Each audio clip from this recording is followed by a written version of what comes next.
Okay, so I have 602. I'm sharing my screen so I can't see if anybody else joined, but I'm just going to get started. So, welcome to Lee County High School Senior Parent Night. We're going to have this recorded, but you can access more information on all of tonight's topics on the Student Services homepage and the College Advising site, both of which are listed on the screen. So, class of 2022, what will you do after graduation? Here's a brief list of the agenda for today. We're going to discuss selecting schools, basically how to apply to schools, the role CFNC plays in applying to schools, as well as financial aid and scholarships. So very quickly, who am I? My name is Chaz Beauchamp. As I said, I'm the college advisor. I graduated from Duke in May, studying neuroscience. I'm originally from Indianapolis, Indiana, but I've lived in Wisconsin, Maryland, Virginia, and of course, North Carolina. My role at LCHS is to help with anything college. So basically, picking schools, applying to schools, testing, getting financial aid, and any questions you might have about applying or being a college student. So, what are your options after high school? The three big ones are finding a job, going to the military, and what we're going to talk about tonight, which is going to college. And in terms of going to college, you have a couple of ways you can go about it. You can either go for a 2-year community college or a 4-year private or public university, or you can mix the two and go to community college first and transfer to a 4-year school later. So what does that look like? So the community college transfer pathway consists of taking the credits you get from your 2 years at a community college and obviously bringing them to a 4-year school. So all UNC system schools and many of the private schools in North Carolina will have agreements for this. And if you're interested in doing this, you would start as soon as you begin at community college, working with the advising and transfer office to make sure that the classes you're taking will allow you to transfer later, because not all the community college programs are designed for transfer students. I know a lot of the pre-professional, maybe like a nursing program, wouldn't necessarily allow you to go from community college and transfer to a 4-year school. In terms of being a high school student, you can look at Lee County Promise, which is dual enrollment between Central Carolina and Lee County High School. And what that will allow you to do is if you take 4 dual enrollment CCP classes, you'll get free tuition at Central Carolina. There are also bridge programs for after you graduate, which will basically allow you to get both your associate's and your bachelor's degree. For example, there's a program called C-STEP with Chapel Hill that'll allow you to go to Central Carolina for 2 years and then be guaranteed admission into Chapel Hill and obviously get your degree after that. There are agreements with there are agreements like this for schools like Chapel Hill, NC State, UNC Wilmington, East Carolina University, Campbell, and UNC Greensboro.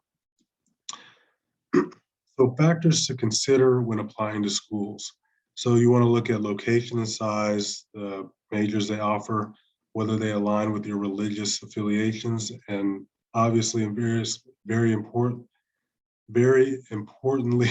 or almost most importantly, the cost after you apply and receive financial aid. You also want to look at, of course, the academic fit. We'll talk a little bit about the schools you'd be applying to based on that later.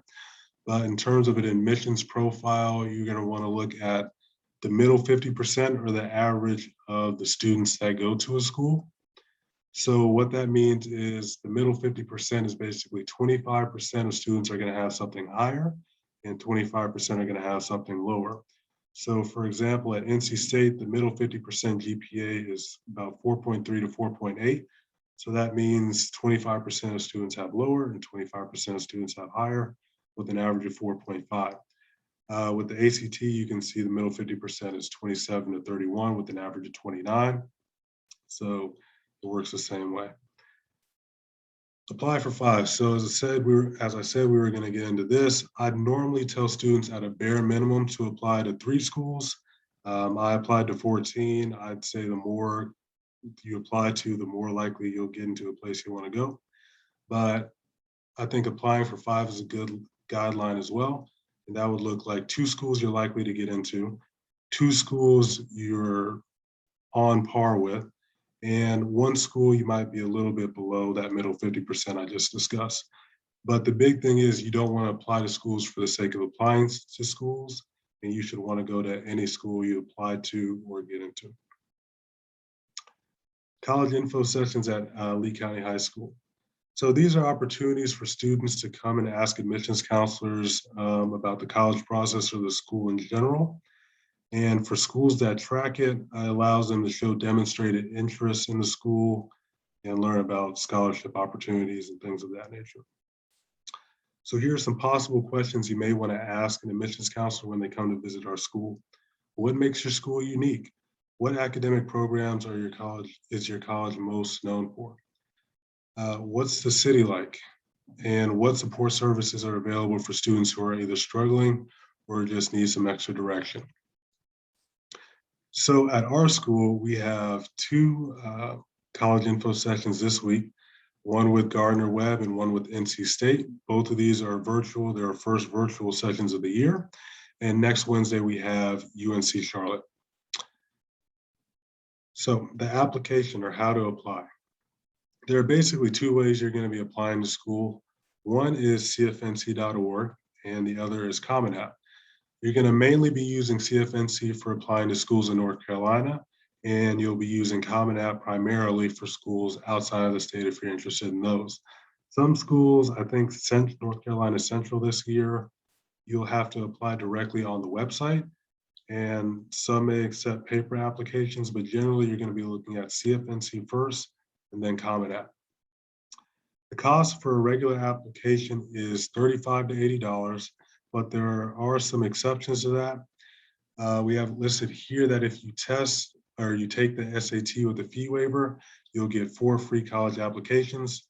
And the week of the 18th through the 22nd, there are a lot of schools, I believe 40, that are making their applications free. And some schools, community colleges, are always free to apply to. So cfnc.org. This is used by all community colleges in North Carolina, and it allows you to send your transcripts to all in-state schools. It's an application platform for most of them, and it has the list and ability for you to apply to all the schools that'll be waiving their fees the week of the 18th through the 22nd. So notable schools that will be waiving their application fee that week are ECU, or East Carolina University, Fayetteville State University, Western Carolina, Davidson, Queens, Elizabeth City State, UNC Pembroke, UNC Asheville, Elon, and Winston-Salem State University. So a biggie here, the RDS. The RDS is required for any student who wants to attend college in North Carolina, and you access that through the CFNC website or ncresidency.org. My understanding, if you went to school in North Carolina during middle school, you should have an account with them already. And it can cause problems if you make 2. But if you do not have an account, you will need to make one to complete the RDS. And you should do this before you begin submitting applications for college.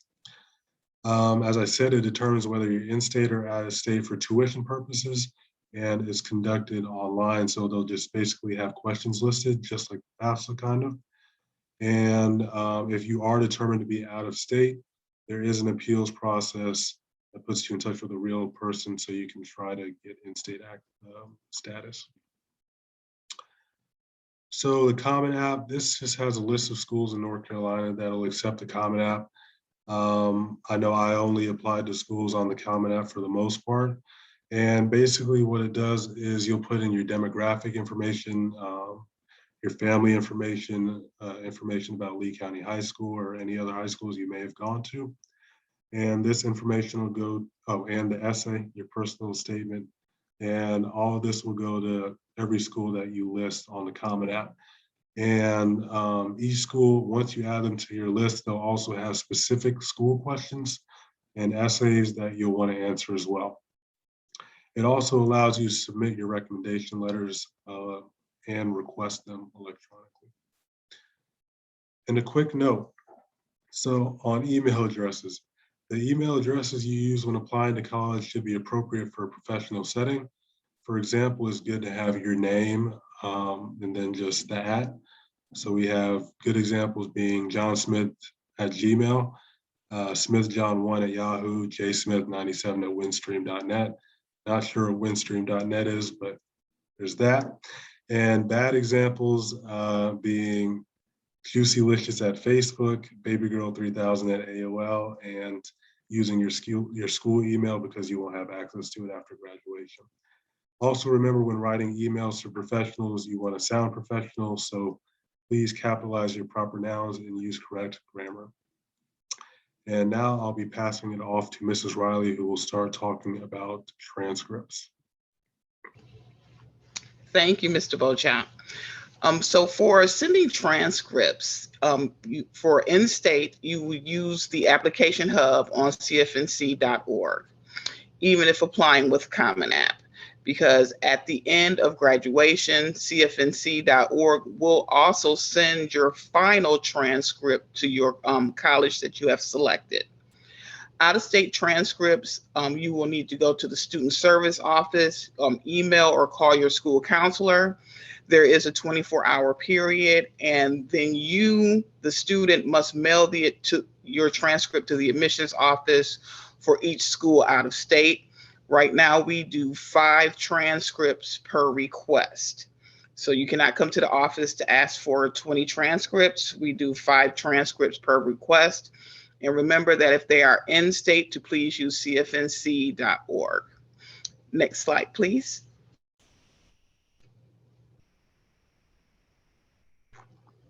How to send your transcript. You're going to log in or create an account on cfnc.org, edit your profile under the basics, enter your student ID number and save. Then you're going to go to apply to college in the application hub. You can review your transcript after sending request is processed, and you can review all applications in progress because it will let you know if your transcript has been sent, if there is a problem that it didn't go through, and for you to try again. Next. So for sending ACT and SAT scores, the ACT score is $13 per report, and for SAT it is $12 per report. The exemptions are for free score reports up to 9 days after the test date. Fee waivers for the SAT are unlimited free score reports at any time. And some colleges accept unofficial copies sent from the high school. Example, Campbell will accept when our juniors take the ACT in February and we get their scores, you make a copy of those scores and send them to Campbell. Recommendations: ask early and in person before sending an online request. Choose people who know you well, not necessarily because they might have more pull. Info to give recommender: a resume or a list of activities, college name, admission counselor if known, and a deadline. Also, I know some of my coworkers will ask to have an interview with the student because sometimes a resume doesn't really give us a whole lot of teeth regarding the student. So we will have a student come in so we can sit down and have a conversation about maybe why they chose that college, what was the reasoning behind it, what propelled them to pick the major that they wanted to do for college. So be prepared to maybe have a conversation with your school counselor so that we can do your recommendation. And also, it's also nice to thank your recommender for doing the recommendation for you. Essays. Optional is not really optional unless you are above and beyond the academic criteria. The only part of the application where your personality can really show. So if they say you don't have to do one, I would do one just in case. It's never a bad thing to give too much information than not enough. Tips for writing. Do write about what else you want to tell admission counselors about yourself. Don't think about what admission counselors might want to hear. Do use specific examples, details, and personal stories to develop your ideas. Illustrate why they impact who you are. Don't summarize your application. Be honest and genuine. Don't try to sound perfect. Do have your essay proofread. Don't forget grammar and punctuation. I do know that Mr. Beauchamp and Ms. Falk will be having some essay sessions for students to sign up for, to have their essays proofread and to give them some tips on writing better essays. This is a free service, and I strongly and highly recommend that seniors take advantage of this program.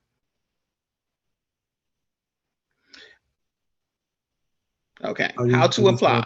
Oh, can you hear me? I just wanted Go to ahead. real quick that I've already had a couple students reach out with their Common App or Westbridge essays or whatever they had. So I encourage anybody interested to reach out, send me what Yes, they're working on. definitely. Next slide, please. So let's talk about deadlines. Rolling admissions, applications reviewed on a rolling basis and will receive decisions within a few weeks. Apply as soon as possible. Regular decisions are final deadlines for schools that do not have rolling admissions. Right now, I think the first deadline is October 15th. Priority or early action, applications received by this date will be given priority notification of admissions decisions. Early decisions, it's a binding contract, students given higher consideration for their commitment. College application week is October 18th through the 22nd. There are free applications for 40 NC colleges and universities. Several North Carolina public schools have their early action deadline on November 1. Schools may have final deadlines as early as December. So if you would like to know what schools are participating in free application week, you can click on the link. We do have it posted in student services. I think Mr. Beauchamp has it posted in his office. So feel free to look on that link to see who is waiving their applications. Okay, so NC eligibility, formerly known as the NCAA Clearinghouse, is the registration for amateur status, and you register for at eligibilitycenter.org. The cost is $90, or see student service counselor for a fee waiver. You send your ACT and SAT score code to the 9999, and the eligibility minimum sliding scale is a 2.0 GPA and a 22, and the ACT 22 on the ACT score, and 11 and 1010 on the SAT score, with a 3.55 GPA and any test score. And so see Ms. Poole if you have any questions regarding the eligibility center. The UNC system minimum requirements, and I would like to stress the word minimum. The minimum GPA is a 2.5, or ACT 17 or SAT 880 combined reading and math sections. Testing is optional this year. So if you would like to add some meat or teeth to your application, you can take the ACT or SAT, but you do not have to. Admission counselors look at course rigor, grades and class rank, test scores, extracurricular involvement, essays, letters of recommendation, other factors, demonstrated interest, legacy, or special talents. Test optional. Don't have to submit an ACT or SAT score. A good score can still help your application. Some locations are still testing. Decide whether to submit. Look at colleges' range of typically accepted scores.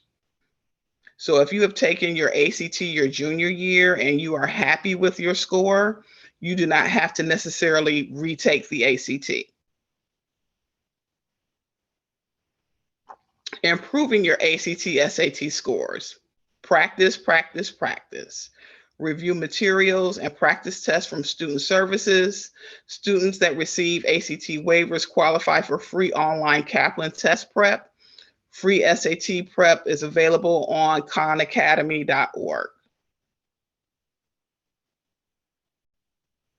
And here are the dates for the SAT and the ACT, but keep in mind that the tests have been waived this year. Fee waivers for the ACT or SAT. You must have free or reduced lunch and qualify for waivers for 2 ACT and 2 SAT. And their College Board is no longer doing the subject test. Send your free or reduced letter to Ms. Heighton to receive a waiver. Don't know where to get the waiver? Call the nutrition department at central office or email Ms. Cagle.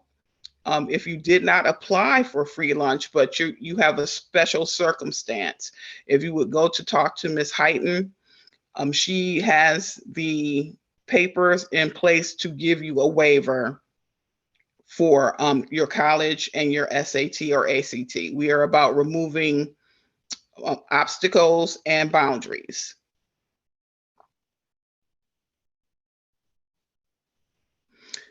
Senior year still counts. Avoid senioritis. Colleges can rescind your acceptance. Come to class daily and on time. Take advantage of your support system, parent, counselors, teachers, and advisors. So keep in mind that just because they say yes in January, if you have a change in any of your grades, they can tell you no in July. So please keep that in mind. So your school resources, your grade 9 school counselor is Ms. Poole, grade 10 is Ms. Perry, grade 11 is Ms. Heighton, and grade 12 will be split between Ms. Heighton and some other school counselors. Your student support counselor will be Ms. Sauceman. Your Duke College advisor is Mr. Charles Beauchamp, and our CCP advisor is Ms. Heather McKenzie. And there are the websites for the college advisor and for the Lee County High School Student Services. Central Carolina Community College will be hosting the Cackrell College Fair. It will be held on Thursday, October 21st from 6 p.m. until 7:30 p.m. And the location will be the Dennis Wicker Convention Center at 1801 Nash Street in Sanford. And so tonight's panel members will be Ms. Broadway from CFNC.org, Ms. Kessick, I hope I'm pronouncing the name right, from Campbell University, Ms. Merritt, UNC Greensboro, Ms. Patterson, NC A&T University, Ms. Swartz, Western Carolina University, Ms. Whitaker, Central Carolina Community College.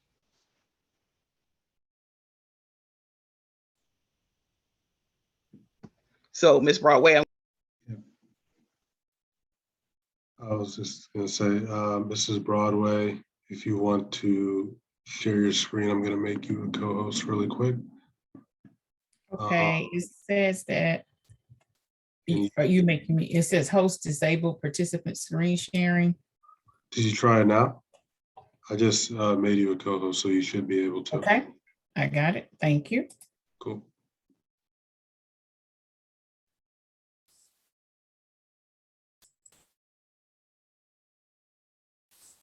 I'd like to say good evening to everyone and to thank Lee County High School for allowing me to participate on their platform tonight.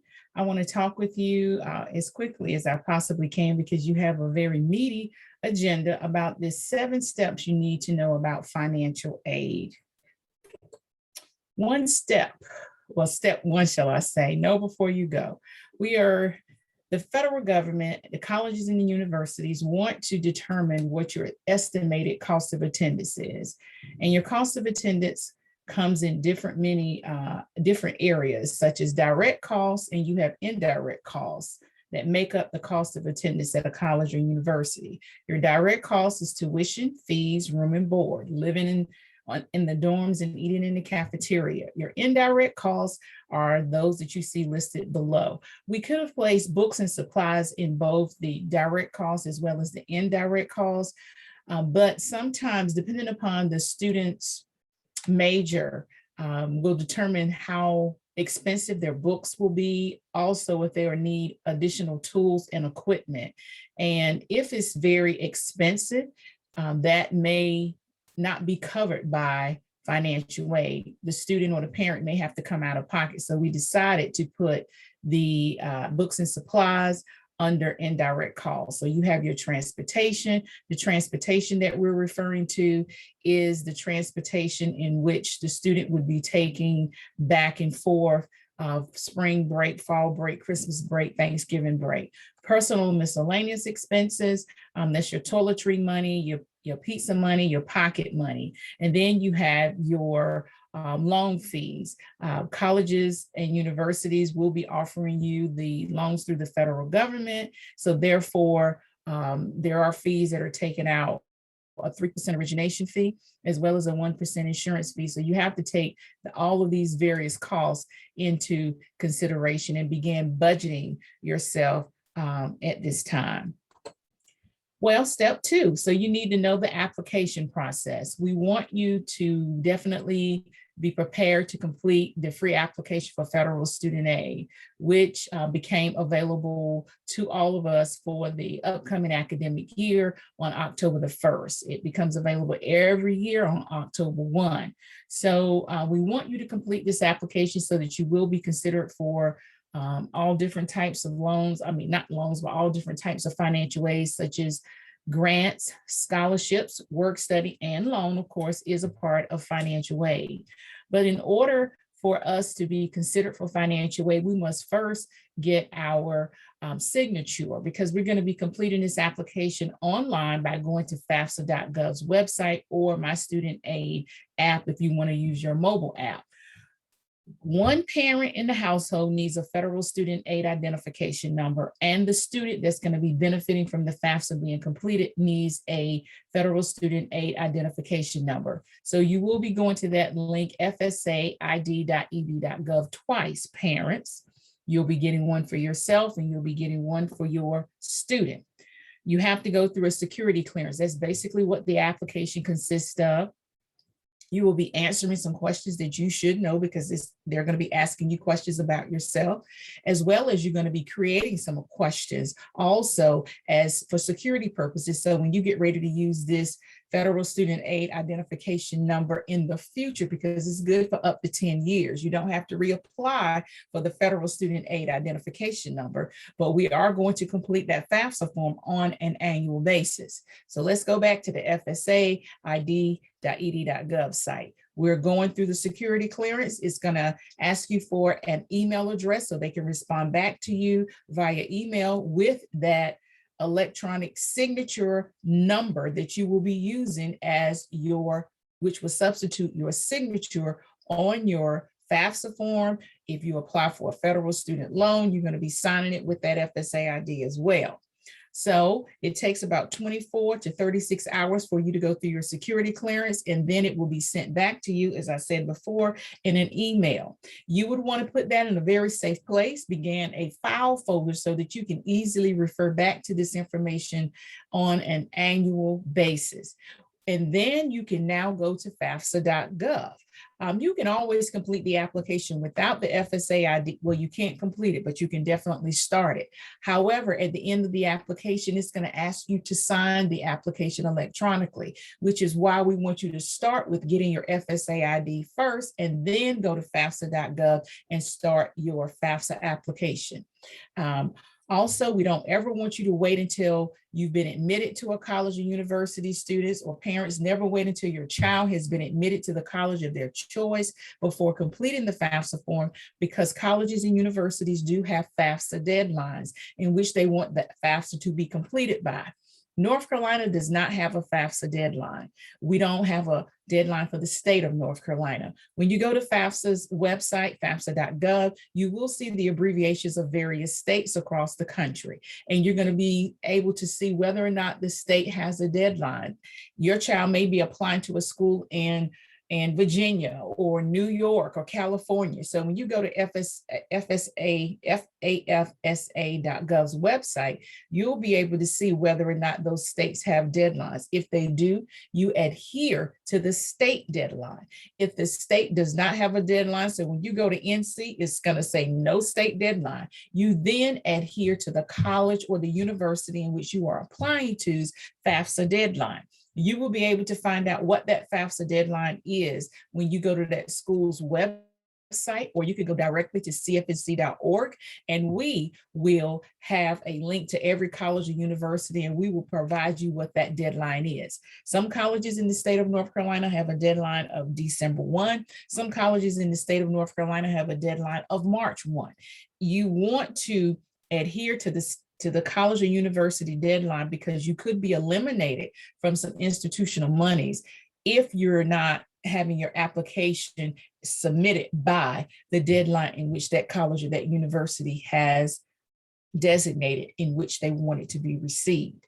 Remember, we do complete the FAFSA form on an annual basis. The first time my seniors, parents, and seniors will be completing it was at the October 1, which we are already on October the 4th. I think that's what it is today, October the 4th. So therefore, you can start your getting your FSA ID tonight, and then once you get your FSA ID number, you can then start that FAFSA. Go to FAFSA.gov and start your application.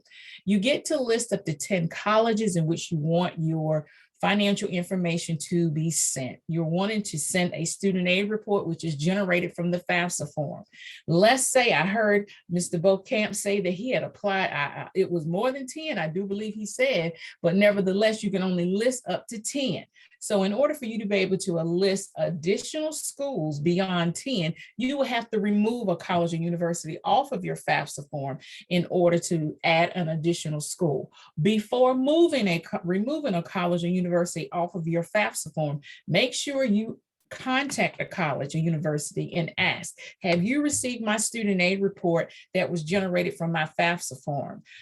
Because I need to add an additional school to my FAFSA form, but I don't want to take your information off before you've had an opportunity to process my application. If their answer is yes, then you can remove them and add an additional school. In addition to the FAFSA form, you have some colleges and universities across the state and the country that require an additional application, which is the CSS profile application, which will be found at collegeboard.org/CSS profile. This application is not free. There is a fee to complete it, but you can request a fee waiver. If I'm not mistaken, the registration fee is $19 and it's $16 for every school you have to send it to.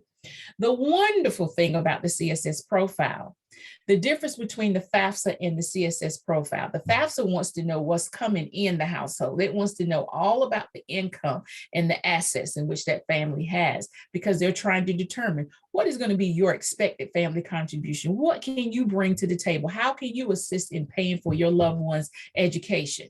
The CSS profile wants to know what is going out. They want to look at your debt. They want to look at medical bills. Even though it's not a free application, it's definitely a benefit to complete it. However, you don't get to pick and choose as to who you send it to. We only have 5 schools in the state of North Carolina that require or will accept, that's a better word. We only have 5 schools that will accept the CSS profile. And those 5 schools are Davidson, Duke, Elon, UNC Chapel Hill, and Wake Forest. Those are the 5 schools. I will repeat those: Davidson, Duke, Elon, UNC Chapel Hill, and Wake Forest. They require the CSS profile. You can't send it to the school if they don't require it. Now, if you are applying to a college out of state, you would want to go to that link and you would want to see if that college or university's name is listed as one of the colleges that require the CSS profile. If they're not listed, you don't complete it.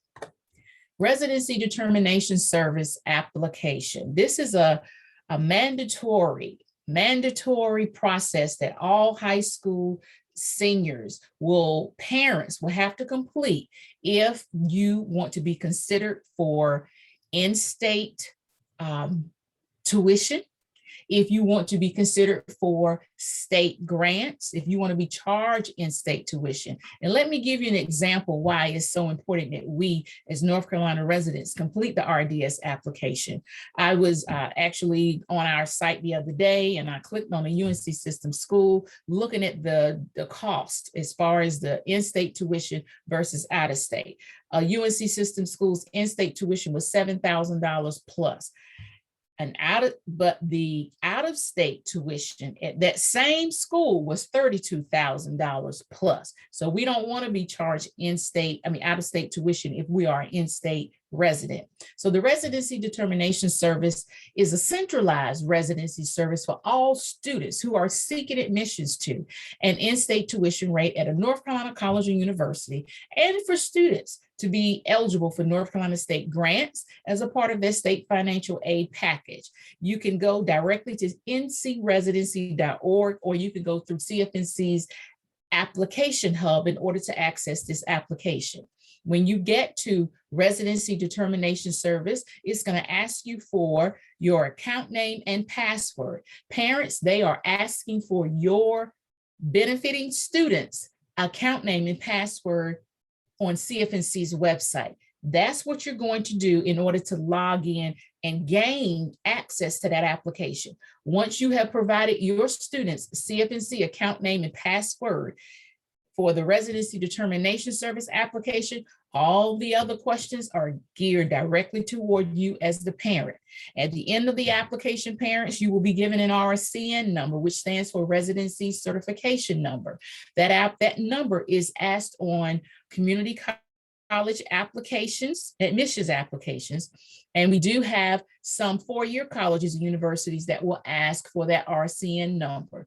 But the majority of the colleges will ask the financial aid office at that college or university will ask you for that RCN number in order to package your financial aid offer and know how to charge you in-state or out-of-state tuition. So again, make sure you do complete the RDS application, which is housed at ncresidency.org, or you can go directly to CFNC's website and you can go through the CFNC application hub.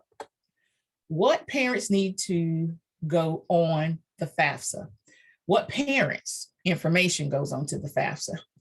It will be the biological parents or adoptive parents who are married that will complete the parent section of the application, because the FAFSA form is divided up into two parts. Also, if the biological or adoptive parents are not married, their information will go on that application as well. If the student is from a single parent household, it will be the parent whom the student lives with greater than 50% of the time. Not necessarily the parent who files them on their taxes, but if the parent who claims them on their taxes is that same parent whom that student lives with greater than 50% of the time, that would be whose information would go on who will complete the FAFSA form. If it's a situation where the parents are divorced, the student is now living with the parent who has, by the way, remarried. It will be that biological parent and that step parent who will complete the parent section of the application. Remember, the FAFSA form is in two parts. There's a student section and there's a parent section. Step 4, what income information is needed for the parent and student on the FAFSA? For the 2021-22 FAFSA, you will be using your 2019 tax information. They're going to be looking at your income, your untaxed income, your tax income. If you have you receive child support, if you receive alimony, if you have a family farm that's not your main resident, if you have a summer home, if you have a winter home. But one thing that's going to be great is on that FAFSA form, when it begins to ask you about your income, it's going to ask you, have you filed your taxes? And you're going to answer the question. If you filed your taxes, it's going to ask, would you like to use the IRS data retrieval tool? If you are eligible to use that IRS data retrieval tool, it's going to save your life and a lot of headache and anxiety.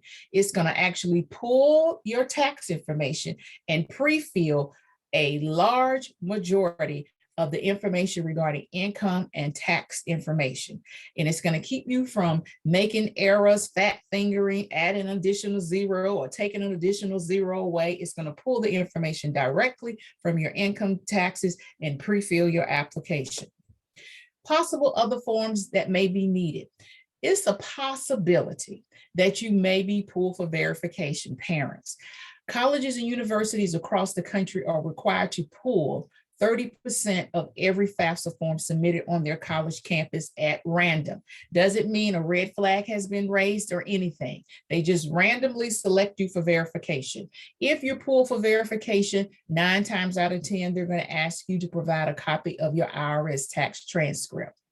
Also remember, we're always applying for financial aid a year prior to actually needing the monies. So therefore, the actual academic year in which our student is in school, something could change regarding our income, such as a death, a disability, a divorce, a loss of employment, some very unusual and very expensive medical expenses, or we've all been affected by COVID-19 in some shape, form, or fashion. But if it affects your income, if something takes place in your life that you didn't expect to happen or that hadn't taken place when you actually had filed your taxes or completed your FAFSA form, please notify the college or university, and they might be able to provide you with some additional financial aid and make a revision to your initial offer. Step 5, know the types of financial aid. What are you applying for? When you complete the FAFSA form, you're actually applying for financial aid. You're applying for grants, you're applying for loans, the first step, and you're applying for work study student. You're applying because in the student section, it asks, do you want to be considered for work study?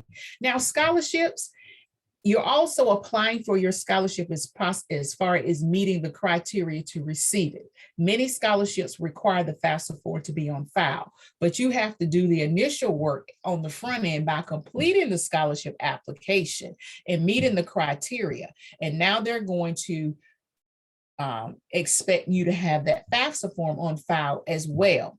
But you have to do the homework and find the merit-based scholarships, which are based on your academics, any special talents you may have, such as music, art, drama, or athletic ability.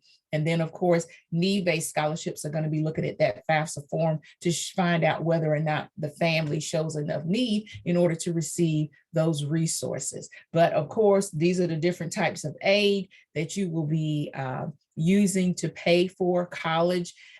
Grants are going to be given to you, state grants, because you have met the eligibility as far as exemplifying some need. Scholarships, you met the criteria, as I said before, because of your academics or any special talents. And then, of course, you're going to help yourself by paying for a college by using the monies that you've made through your employer, or if you're self-employed. So those are the different types of aid that you will be using to pay for your college expenses. So these are some additional programs that you're automatically applying for when completing the FAFSA form. The federal Pell Grant, the federal supplemental grant, the federal work studies. I said before, that question is going to be asked the student on the student section of the application. Student and parent loans, you're going to be applying for that. The first step in getting a student or parent loan is completing that FAFSA. Then the financial aid office will make you aware of what additional application that needs to be completed, such as the William D. Ford federal direct loan application. And then, of course, your institutional funds are based upon that FAFSA form being on file as well. These are some additional aid types of financial aid that you are applying for and being considered for. But of course, you must complete that NC residency application to be considered for the UNC need-based grant, the North Carolina Community College grant, the North Carolina need-based scholarship, and the North Carolina Education Lottery Scholarship. These grants are given to students who are attending certain sector schools. Like the UNC is only given to students who are attending one of the UNC system schools, the UNC need-based grant. The North Carolina Community College grant If you are going to be attending one of the 58, you will be considered for that grant. The North Carolina need-based scholarships are for students who may be accepting admissions at one of the 36 independent private colleges in the state. And the North Carolina Education Lottery Scholarship is for students who accept admissions at either a UNC system school or a community college. So again, that NC residency application has to be on file in order for you to be considered for these. This is a sample of an actual financial aid offer. You'll be getting this via email. It would go to your student's portal, campus portal account with that particular college or university. And they will also send a paper copy to you through the mail as well. But this is just a snapshot of what you'll be getting, what you'll be receiving, so you can make your determination as to whether or not you're going to accept the offer. So what can I do after that? You can check your student email on a regular basis. Students, parents, you want to remind them, keep applying for scholarships. Compare your financial aid offers to see which one is giving you the most bang for your buck, and get ready for college, of course. These last two slides have been mentioned. They've already talked about the North Carolina Countdown to College Month, which we are in. We are going to help you with completing your residency, your FAFSA application for admissions. All this is going to take place during the month of October. Students, if you want to receive text from us, providing you with additional information, you can you can text to CFNC to 66599. Counselors, of course, you already have this information. These are the colleges as of September the 21st that will actually be applied, that will be offering a fee waiver between October the 18th through the 22nd. And we think they are all notable, all of them. We're so glad that they all decided to waive their college application fee. And remember, community colleges never charge an application fee. Also, keep checking this list, because we're going to keep right on updating it until October the 18th. We're still receiving colleges and universities that want it to be added to this list, but this is the list that we had as of September the 21st. Also, during the entire month of October, we're going to have virtual webinars such as this one tonight. We're going to have a CFNC planning to help our students plan for applying to college. We're going to have financial aid 101s. They're going to be in the morning and in the afternoon, as well as the plan. We're going to have application sessions where we're going to have panelists from various colleges and universities across the state. We're also going to have our FAFSA Day drive-in that will take place on October the 23rd from 22 at various colleges across the state. You can go to our website to find out where you can actually drive up to the school and stay in your car and get assistance, or you can participate virtually. And then I Applied Now What? We're going to have that session on October the 26th. So you say, well, what am I supposed to be doing now? I've already applied. Now, what should I be doing? And then Countdown to College wrap up a Q&A session for you to ask any questions that you would like. So make sure you go to our website and register for any of these webinars that we may that you may wish to attend. So stay connected with us on Facebook, Twitter, YouTube, as well as Instagram. Thank you for your time and attention. I'm going to stop sharing and come back to the group. Thank you. And if you have any questions, feel free to ask at this time. Or do you want me to wait? Ms. Riley?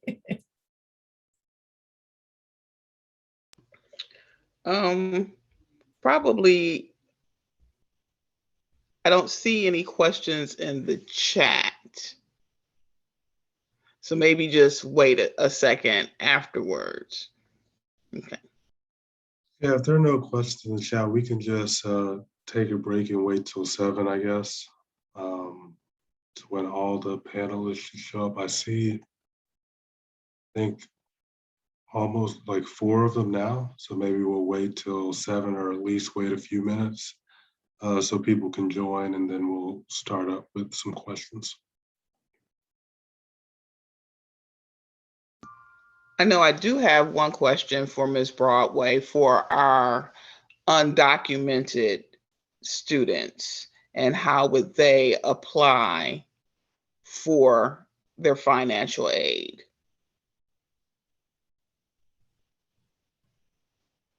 Muted.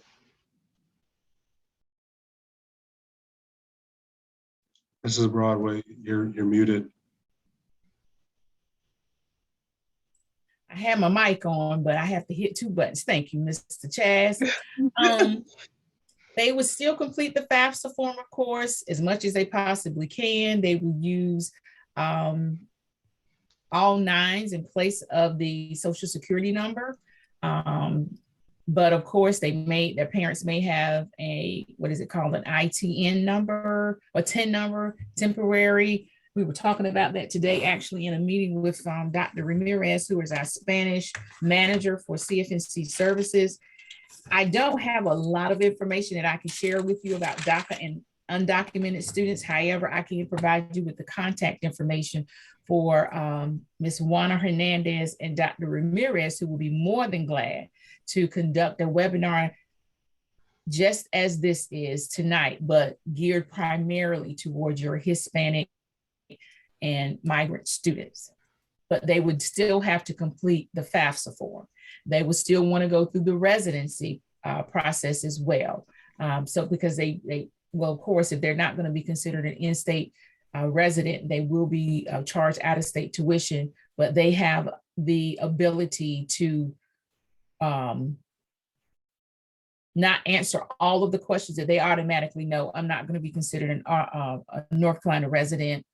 They can eliminate from having to answer the entire series of questions on the residency determination service application. And we do have the ability for students and parents to translate the entire website on CFNC into Spanish.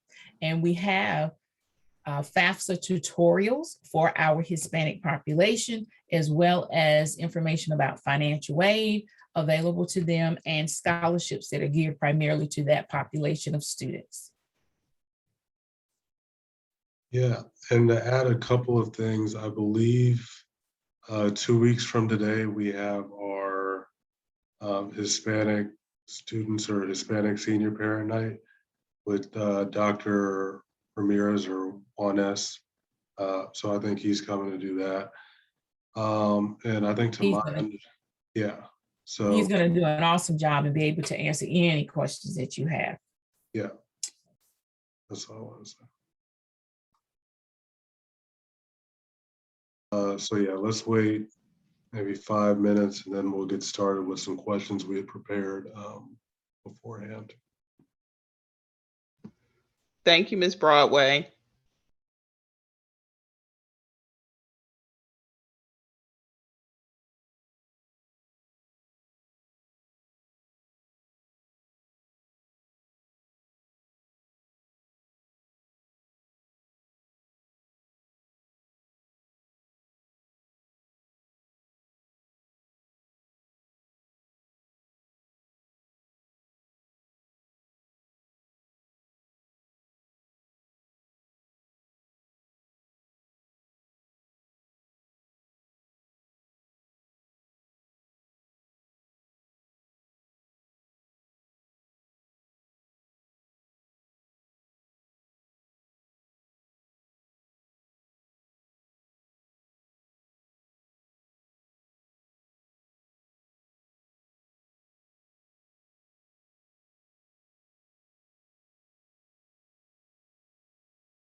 believe we're missing one panelist, so as soon as he comes in, we can get started.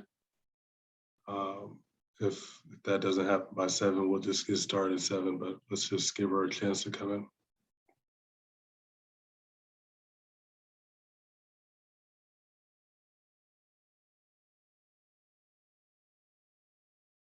Oh, just as I said that, I think she came in.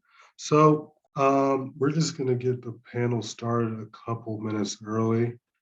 I just sent the email out, but we have a couple of seniors here. We don't want to put pressure on them to ask questions if they want to. Obviously, feel free to speak up. But we prepared some questions that we think may be helpful to students who are viewing the recording or just generally curious later. So Mrs. Riley will be asking those.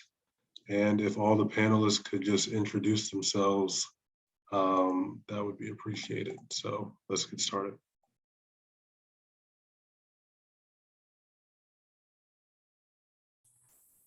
I'll jump it off. My name's Taylor. I'm a admissions counselor at Campbell University. So I'm happy to share anything I know about Go Campbells with you guys. Evening, everybody. Thank y'all for joining. Stephanie Whitaker with Central Carolina Community College. I am student onboarding and outreach coordinator. We are just a hop, a skip, and a jump right across the road. And we offer about 45 different degree programs and would love to have you. And we look forward to working with y'all this year. All right. Hello, my name is Nicole Merritt. I'm an admissions counselor at UNCG as well as a 2-time alum. I received both my undergrad and graduate degrees there, so I know all of the ins and outs, if you will, about UNCG for sure. And I'm Susie Swartz. I'm Senior Assistant Director of Freshman Admission at Western Carolina University. So I am happy to be here and answer your questions. And I'm Soretta Broadway, Senior CFNC Regional Manager. We provide information on planning, applying, and paying for college, all free resources for our students across the state of North Carolina. Good afternoon. My name is Ms. Patterson. I'm from NC State University's Financial Aid Office. Good afternoon, everyone.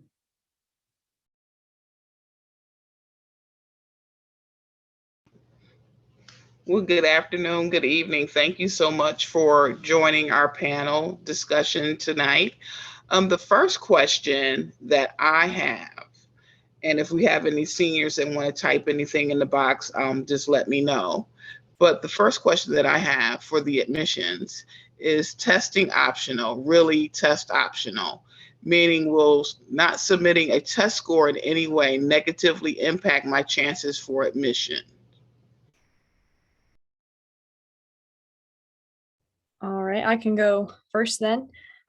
So the answer, short and simple, no. If for whatever reason you were not able to take a test or you didn't get to retake, like that's perfectly fine. You do not have to submit a test score. But if you were able to take a test and maybe you did well, or you still want us to know your score for whatever reason, you can still submit that. I would say if you're kind of worried about anything that might be on your application or transcript, and because you might not have that test score to kind of have another piece for your application, write the essay. Even if it's optional for an application, write that essay, because again, you are potentially missing that testing component. So that essay is just another chance to kind of show a school who you are, but it's even more personal than a test score. So definitely recommend doing that. And for the majority of schools, they'll be test optional, and that also will apply to the majority of scholarships as well as honors programs, but you'll just want to double check. I know with UNCG, everything is test optional, so won't hurt you if you don't have it for any option that you're looking at our institution.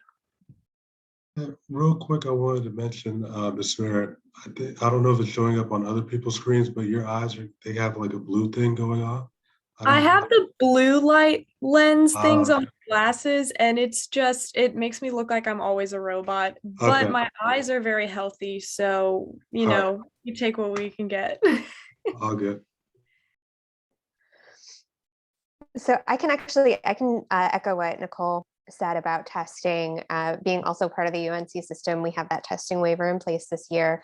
And WCU is only looking at test scores if it's going to help a student. So we do encourage students, if they have taken the test, go ahead and submit it. It can't hurt you.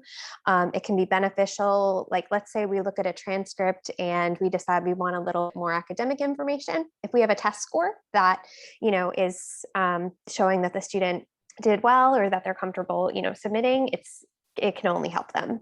And while we are not necessarily needing it for scholarships or the honors college, it also can just be an extra factor that, for example, the honors college can consider.